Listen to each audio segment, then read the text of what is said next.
On August 17th, 2018, on a spontaneous Friday night date night with Anna, I went to this place called Palace Kitchen. This legendary Tom Douglas restaurant has been a staple in Seattle since 1996.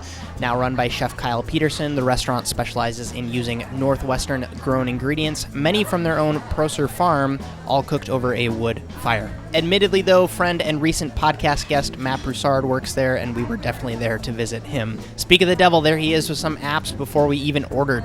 This is a play on General Tso's, but with crispy fried Brussels sprouts. The sweet sauce is flavored with orange. There is some crispy rice and sesame seed, as well as some sliced scallions on top.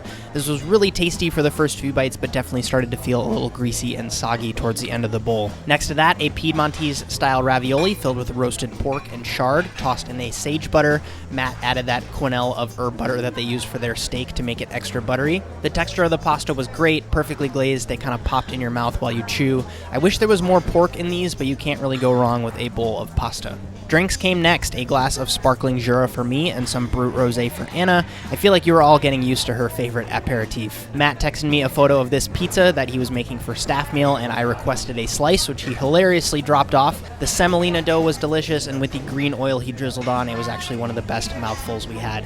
It's good to know that the staff at Palace Kitchen is getting taken care of. Next up, blistered Shishito peppers from their own Procer farm, served with a pimento cheese and crumbled saltines. The entire dish was delicious. I love the flavor of the pimento, and they tossed the Shishitos in something acidic, which made them really addicting to eat, but there was something off with the plating and execution. The peppers were really small, and because they have those stems on them, you kind of want to eat them by hand, but the pimento is kind of chunky, and with the crumbled saltines, eating it kind of felt like one bite was a pepper, and then you would have to make this forkful of pimento with the saltines.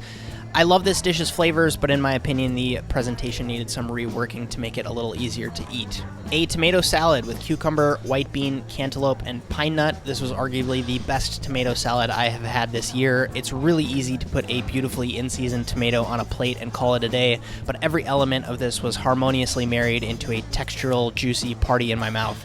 I was a really big fan of this dish. Main course, we were told they were awarded Best Burger in Seattle, and as Midwesterners ourselves, we had to see what the hype was all about.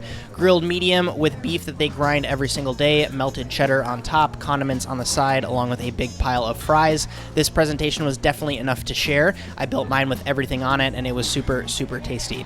I felt the fries could have been a little bit more on the crispy side, and the bun could have been a little less crummy, if that even makes sense, but you could absolutely taste the beef in the patty. Overall, I was really happy with this burger. Another drive-by courtesy of Matt. This is their famous coconut and white chocolate cream pie. Crispy and crunchy textures with that super light and sweet aromatic cream. It was a great finish. With those on-the-house dishes from Matt, our total came to $89.84. That does include a 20% service charge. We all know restaurants like Palace Kitchen, right? Local ingredients, staple dishes to keep the tourists happy, a fun bar program, but I think few spots do it well enough to merit recommendation. But for me, Palace Kitchen stood out in more ways than one. Particularly, the service was immensely impressive, super attentive and inviting. We always felt like we were being taken care of. The dishes were just those foods that you crave, and I was just really stoked to visit such a legendary Seattle restaurant. Where should I go to next? Let me know down low in the comments. Get some color on that like button if you enjoyed this video. My name is Justin Khanna.